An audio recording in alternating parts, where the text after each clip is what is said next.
अखिल भारतीय जाट महासभा के जिला प्रधान की जिम्मेवारी मोहन धनखड़ को सौंपी गई है।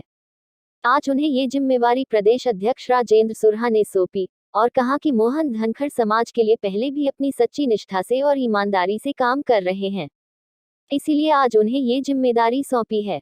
आज दिल्ली गेट स्थित मोहन धनखड़ के निवास स्थान पर अखिल भारतीय जाट महासभा के प्रदेश अध्यक्ष राजेंद्र सुरहा का जोरदार स्वागत किया गया और पगड़ी पहनकर उनका सम्मान किया गया। इस दौरान प्रदेश अध्यक्ष ने समाज के लिए काम करने वाले भगवान सिंह व उनके भांजे को भी सम्मानित किया है और कहा कि अखिल भारतीय जाट महासभा का मुख्य उद्देश्य यही रहा है कि युवाओं को नशे से दूर रहने के लिए प्रेरित किया जाए और शिक्षा के क्षेत्र में बढ़ चढ़कर काम किया जाए, जिसके लिए महासभा बड़ी ही तेजी से काम कर रही है। उन्होंने कहा कि यह सर छोटू राम द्वारा बनाई गई जाट महासभा है, जिसके राष्ट्रीय अध्यक्ष बड़े बड़े नामी ग्रामी की लोग रह चुके हैं। वहीं उन्होंने हरियाणा की राजनीति पर बात करते हुए कहा कि आने वाले चुनाव में कांग्रेस पूर्ण बहुमत से जीतेगी और अपनी सरकार बनाएगी। उन्होंने कहा कि बीजेपी की सरकार जुमलों की सरकार है और अब उसके जुमले लोग समझ चुके हैं और उनके बहकावे में नहीं आने वाले। इस दौरान मोहन धनखड़ ने कहा कि वह पहले से ही समाज के लिए काम करते रहे हैं और अब जो उन्हें जिम्मेवारी सौंपी है उसके बाद 36 बिरादरी के लिए वे की जान लगाकर काम करेंगे। जो कहा कि समिति नहीं है, ये अखिल भारतीय जाट महासभा ये चौधरी छोटू राम जी की बनाई हुई है। ये नहीं है कि हमने कोई लेटर पैड 4 आदमी मिले उन्होंने लेटर पैड छपवा लिया और जाट सभा बन गई, ये वो नहीं है। ये उन शख्सियत की बनाई हुई चौधरी छोटू राम जी की बनाई हुई अखिल भारतीय जाट महासभा है और ये आज से नहीं है, ये सैकड़ों वर्षों से काम कर रही है। समाज के अंदर जो बुराइयां उनके लिए, उनको दूर करने के लिए और समाज में एकता बनाए रखने के लिए। और हमारे साथी जो खासतौर से जो काम कर रहे हैं नशे के ऊपर, नशा पंजाब में भी हरियाणा में भी युवाओं में काफी फैल गया, उसके लिए भी इसके 3 मुख्य उद्देश्य थे।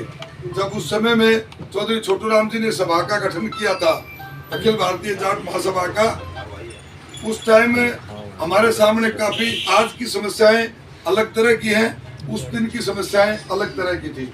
मुख्य उद्देश्य था शिक्षा के क्षेत्र में समाज को आगे बढ़ाना, पहले नंबर पे। दूसरे नंबर पे था समाज में एकता बनाए रखना।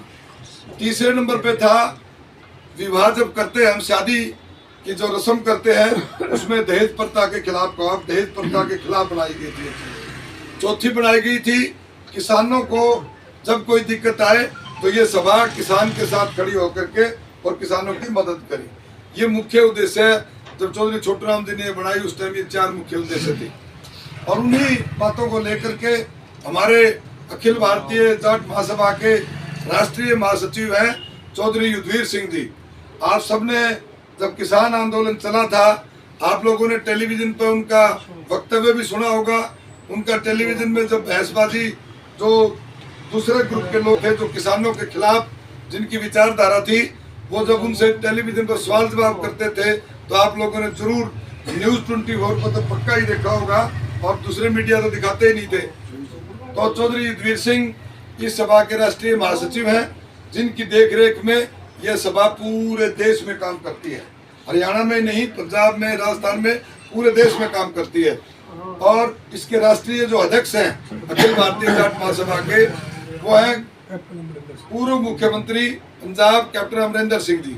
उससे पहले हमारे आदरणीय दारा सिंह जी इसके अध्यक्ष रहे, उससे पहले सरदार बलदेव सिंह जी इसके अध्यक्ष रहे। मतलब बहुत हमारे समाज की बहुत बड़ी बड़ी हस्तियां जो समाज में बहुत नामी ग्रामी थे पूरे देश में, वो लोग इस सभा के अखिल भारतीय जाट महासभा के राष्ट्रीय अध्यक्ष के पद पर रहे हैं। राष्ट्रीय महासचिव चौधरी युद्धवीर सिंह जी ने अभी भी हम भाई गए थे, मोहन भी और हमारे सुनील जी भी, हम सभी लोग थे। मेरठ में कार्यक्रम हुआ था पिछले दिनों, हफ्ता ही हुआ है। तो उस कार्यक्रम में जब मैंने देखा, हमने बातचीत करी और साथी का हौसला देखा। एक हमारा भाई है कृष्ण भी बैठे हैं मांडोठी से, ये भाई भी हमारे साथ काफी पहले से जुड़ा हुआ है और जब इनसे बातचीत करी, 10-15 साथी थे, तो इनका मुझे लगा कि जज्बा है इन साथियों में समाज सेवा करने का।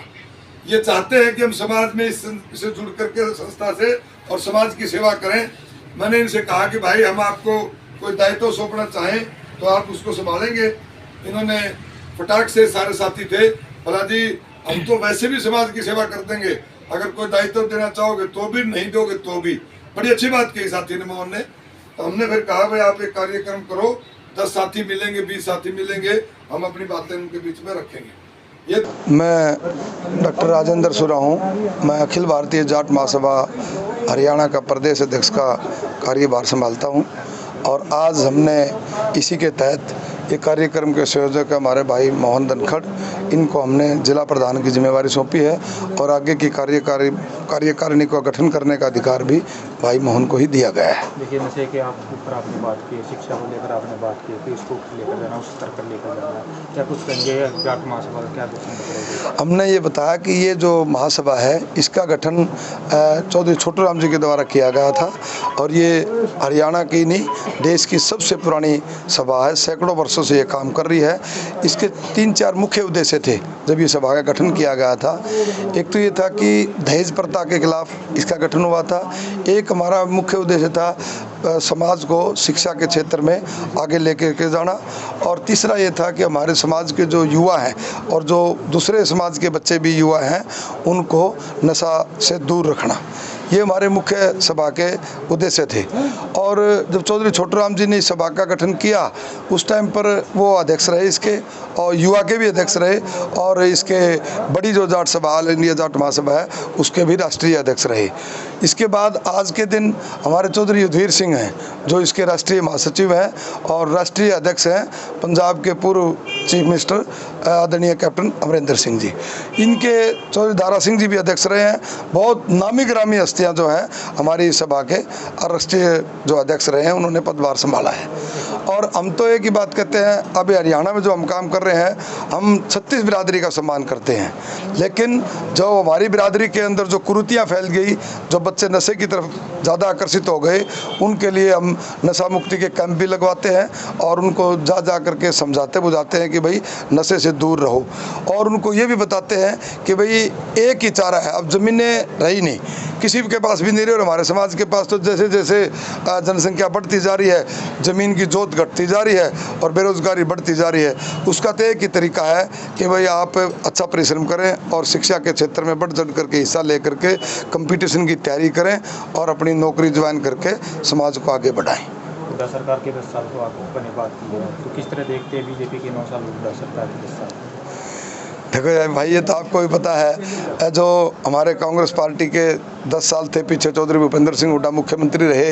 आप सब साथियों को मालूम है 36 बिरादरी के काम हुए, हर वर्ग के सभी समाजों के हित में फैसले लिए गए। किस किस के गिनाऊं में, जो आपका और हमारा घंटों लग जाएंगे। किसान के हित में फैसले लिए, गरीब के हित में फैसले लिए, आपके छोटे व्यापारी दुकानदार के हित में फैसले लिए, कर्मचारी के हित में फैसले लिए। और भाई अभी दोस्त पूरे प्रदेश में जाते हैं, हम जहाँ भी जाते हैं 36 बिरादरी के साथी एक ही आवाज़ निकालते हैं कि भाई अगला मुख्यमंत्री चौधरी भूपेंद्र सिंह हुड्डा होना चाहिए, उसी से हरियाणा बचेगा। नहीं तो भाई बीजेपी तो हरियाणा फॉर सेल के बोर्ड लाए दिए, इन तो कोई चीज़ आप देख रहे हो। एक भी एग्ज़ाम जो पेपर हुए हैं युवाओं के साथ कितना खिलवाड़ कर रहे हैं, कितनी मतलब देश में बेरोजगारी में हमारा प्रदेश नंबर 1 पे आ गया है। हर पेपर को आउट करवा देते हैं, बच्चों से फीस लेके फार्म भरवा ले हैं, पेपर आउट ख़त्म, फिर कहते हैं हम हाई कोर्ट में जा रहे हैं, फिर हम वहाँ जा रहे हैं। इन्होंने तो जुमलों की सरकार है, ये तो झूठ बोलने वालों की सरकार है। जुमलेबाजी करके इन्होंने एक बारी जिनका जुगाड़ बैठ गया था। क्योंकि एक इस तरह का जहर हमारे समाज में फैला दिया गया जाट और गैर जाट का, जात बिरादरी पर। वो लोगों ने देख लिया कि भाई हमने ये जो इनके फैसले को मानना है, उससे आज सारा प्रदेश त्राही त्राही कर रहा है और प्रदेश बीजेपी की सरकार से छुटकारा पाना चाहता है और हुड्डा साहब के नेतृत्व में कांग्रेस की सरकार लेके आना चाहता है। आपने मैं बता दूं, गरीब देखो, चौधरी उदयमान हमारे पार्टी के अध्यक्ष हैं और हुड्डा साहब हैं। उन्होंने एक घोषणा पत्र तैयार किया पार्टी का, उसमें क्या है, बुढ़ापा पेंशन 6000, बुढ़िया को पेंशन 6000, बुजुर्ग को पेंशन, मान सम्मान भत्ता है ये, 300 यूनिट बिजली फ्री, 500 रुपये का गैस का सिलेंडर। युवाओं के लिए ये जो बना रखे ना कौशल रोजगार जो एक सिस्टम बना रखे हैं जिसमें ये ठेका पर नौकरी लावा बड़कन है सिंपल भाषा में, तो वो बंद करके सरकार आते ही जैसे पहले बोर्ड और कॉरपोरेशन और हमारे एचपीसी के थ्रू जो नौकरियां दी जाती थी उसी तर्ज के ऊपर युवाओं को रोजगार दिया जाएगा। किसानों को एमएसपी के जो फसल के दाम है वो एमएसपी दी जाएगी, और जो कर्मचारी हैं उनको ओपीएस के लिए बेचारे लड़ रहे हैं। कल देखा आपने दिल्ली में लाखों कर्मचारी इकट्ठे हुए हैं। हुड्डा साहब ने कह दिया कि वे सरकार बनते ही ओपीएस लागू की जाएगी। मतलब जनहित में जितने फैसले लिए गए थे, सारे जो गरीब भाई हैं, हमारे शेड्यूल्ड कास्ट भाई हैं, हमारे बैकवर्ड के भाई हैं, उन साथियों के लिए 100 गज के प्लाट की स्कीम जो बीजेपी ने बंद कर दी थी वो दोबारा शुरू करी जाएगी, और उसमें साथ में 2 कमरे, एक बरामदा और लाइट का कनेक्शन, पानी का कनेक्शन, लैट्रिन बाथरूम, मतलब पूरा सेट बना करके उनको दिया जाएगा गरीब भाइयों को जो बीपीएल कार्ड के भाई हैं। और इन्होंने तो बूढ़ों की पेंशन काट दी, गरीबों के अपने पीले कार्ड काट दिए, एक वो फैमिली आईडी का ड्रामा करके और सबको तंग कर रहे हैं। आप एक बात बताओ, बैंक में सर्वर काम नहीं करता और किसान को कहते पोर्टल के ऊपर लिख दे कि वतन कौन सी फसल बीज रखी है। अरे पटवारी लोग क्या काम करेंगे? जो राजस्व का महकमा है, जो रेवेन्यू का महकमा है, वो क्या काम करेगा? तो भाई सारी की सारी जितने इन्होंने स्कीमें लागू करी उसमें सब जनहित के खिलाफ गई वो, और लोग इनसे त्राई कर रहे हैं और हुड्डा साहब को याद कर रहे हैं। सभी आपके दर्शकों को मेरी नमस्कार, और सभी दर्शकों से निवेदन करता हूँ, आने वाली 20 नवंबर को दिल्ली में ताल कटोरा स्टेडियम के हम एक बहुत बड़ा सम्मेलन करने जा रहे हैं। तो मेरा सभी जो आपके झज्जर के दर्शक हैं उनसे मेरा निवेदन है कि 20 नवंबर को सुबह 11 बजे ज़्यादा से ज़्यादा संख्या में ताल कटोरा स्टेडियम में पहुंचकर अपनी आवाज़ बुलंद करें। धन्यवाद। नशे के लिए सबसे पहला प्रावधान है, नशा मुक्ति के लिए बहुत बड़े कदम उठाएंगे, लोगों को जागरूक करेंगे, और प्रधान जी का जो पद मिला उसके लिए राजेंद्र सूर्या जी का प्रधान जी का धन्यवाद करते हैं। शिक्षा को लेकर भी बात की, शिक्षा को लेकर क्या? शिक्षा के लेकर बच्चों में बेरोजगारी जो फैल रही है उसके लिए कोई ना कोई उचित कदम उठाएंगे।